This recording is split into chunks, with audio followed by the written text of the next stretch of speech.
Hello everyone, I hope you're having a wonderful evening so far, or day if you're watching this during the day. It is me, Crypto, and I am very happy to be back here to give you a small little update on what's going on with cryptocurrency today.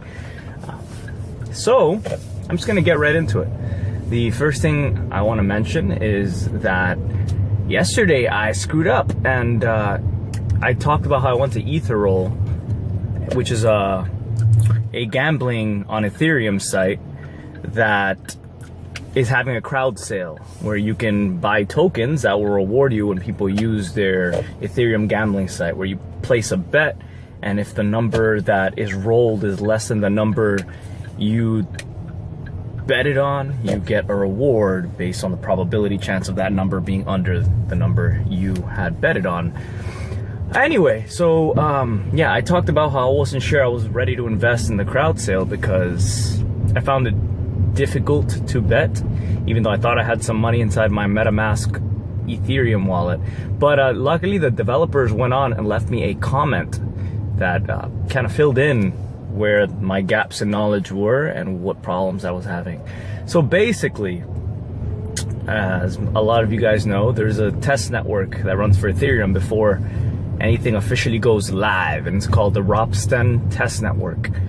You might know the old one as the Morden test network. So during the Ropsten test network, you can basically test your app before you release it, or crowd sale or smart contract, whatever it is, or like forks are tested on it and things like that. So you can basically switch on MetaMask on that Google extension with little Fox, the browser extension. You can switch which network you are currently on. So you can switch between the test network and the main net, or the main network. And so the main network works with real money. You put your real Ether and then you'll be able to gamble on Etheroll.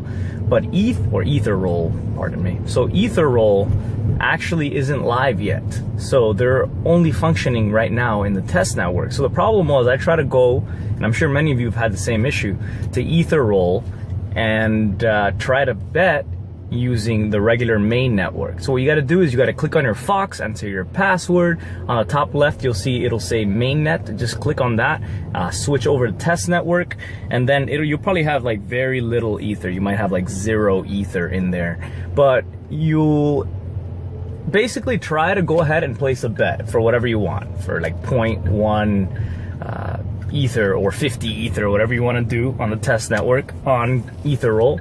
And it'll tell you, hey, on the MetaMask extension, would you like to accept this transaction? Wait, you don't have enough funds, you don't have enough Ether. And then it'll give you a little link to go to a faucet. So you can go to the testnet faucet, and there you click a little button, and whenever you click that button, it sends you an Ether just to mess around with, which is cool, like a test Ether.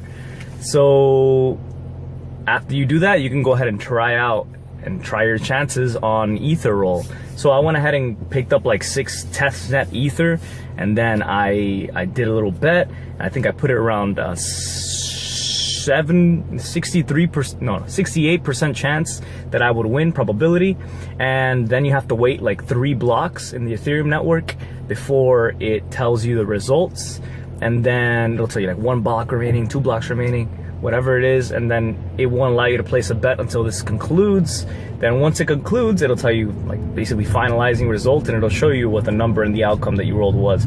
And I only did it once and I won. I would have won some 1.6 Ether or something like that, 1.67 Ether, which is pretty cool. So yeah, maybe it's not all that elusive. The problem is that we were all thinking, or at least I was and a few of us were, that it was already live, but it's just on the test network. I think on their site they should put somewhere, maybe right along the top, that it's only working with the test network very clearly, so that people don't get confused, to make sure they switch over to the test network for now. And yeah, you can invest in the crowdfund there. They give you an address. They recommend, if you're going to invest, you only send money from your myetherwallet.com wallet, or that you use the official Mist browser or Ethereum wallet, but that can take longer to sync if you're trying to use it. I didn't see anything there that you can use a hardware wallet, so I didn't even attempt it. You probably want to use one of the official wallets, or my Ether wallet, just in case, like they suggested.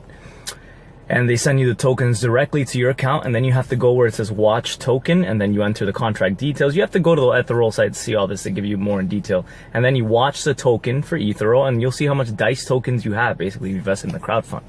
So that's how the process kind of works. And yeah, you're basically funding the house pool, and that will reward you a 1% house edge among the rest of the people who invested in it. Another thing I want to mention is that there's something that got announced today that was called 0x, which is an Ethereum exchange protocol. So you have all these decentralized exchanges, right? Like Maker Market, and you have like Open Ledger and all these different decentralized, non-centralized exchanges that work on the blockchain. You have to wait for the block to complete before the transaction finalizes, and you can place your buy or sell order. And the problem with these exchanges, these decentralized exchanges, is that they don't have nearly as much liquidity or movement of tokens, really, and trading on it as a faster exchange or a normal exchange, something like Poloniex. And they don't really have interoperability with these tokens. You have to basically add every single Ethereum-based token one by one, or whatever it is. So this 0x protocol that's being created will allow exchanges to be built right on the protocol, or the code, really. And so they can work together and offer each other liquidity, from my understanding of it. And it's not just an exchange, it's a whole way of building exchanges that really streamlines the whole Ethereum decentralized exchange process. So yeah, do your research on 0x. That sounds pretty interesting, and I'll be excited to see what kind of projects come out of that. And I also wanted to talk a little bit about Bitcoin, because as the price nears an all-time high, as it's sitting around 1130 right now, and it's trying to break through 1160s, what a lot of people see as the all-time high, or even the 1240s as the all-time highs, as it attempts to price in the possibility of an ETF being approved on March 11th, which is what, like 3 weeks away? It's really not that far away. And if that happens, the price could triple, people are saying, really pretty quickly, as millions and millions of mainstream money, investor money, basically begins to come into Bitcoin on these exchange traded funds that are securities that are backed by accredited investors, and the like. So basically the problem is that every single time the price starts going really high, a lot of people start trying to buy and sell Bitcoin. People start trying to buy so they don't miss the boat. People start trying to sell so they can take a profit. And Bitcoin can only process about 3.5 transactions per second, which is not very much due to limits. And that's really the main issue with Bitcoin. The main argument against Bitcoin is these limits against scalability. It has an issue being able to scale, to allow for more transactions and less fees and more movement and speed.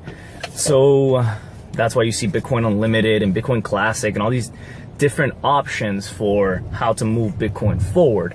But my point is that basically the backlog of transactions waiting to be confirmed, that haven't paid a really high fee to the miners in order to be placed first in line, like a pay to play kind of system, then they're waiting. We saw upwards today of 90,000, even 100,000 transactions were waiting to be confirmed, which is nuts, because I remember when people started complaining heavily about it, and it was only around 33,000 transactions. I mean, they've been complaining about it for a while, but that number continues to grow. In order to get your transaction confirmed quicker, you have to pay a higher fee, which continue to climb, which lessens the appeal for Bitcoin, for transactional, for paying for anything, right? So that's why people say it's a store of value, because you don't really want to use it. It takes a long time. It's slow. People have to wait a day sometimes before the transaction clears. I've heard of that. Somebody left me a comment yesterday. It took them overnight and things hadn't still processed or confirmed, which is absolutely nuts. So, I mean, that's why I first started talking about Ethereum, as I've mentioned many times before. Sorry if I'm redundant, but it's just like the argument about how to move Bitcoin forward. It eventually got dull when I looked at this project that had so much in the future coming for it, and just positivity versus the negativity and hostility. It seems to be in the air kind of sometimes around the Bitcoin community. We could all just come together, man, give some love and peace, and just find a way forward to for the best of all. But anyway, we'll see if it breaks through all-time highs. It could be interesting. If that ETF doesn't pass, people are calling it the trade of the year because Bitcoin will drop, and that's the most likely scenario, it appears. And then that money could go into Ethereum. So you buy Bitcoin now, you wait till the day before the 11th or a couple of days before, and you sell and you enjoy your profits. Anyway, take care, crypto out. I'll see you. Thank you so much for watching, and enjoy the last bit of the video. Take care.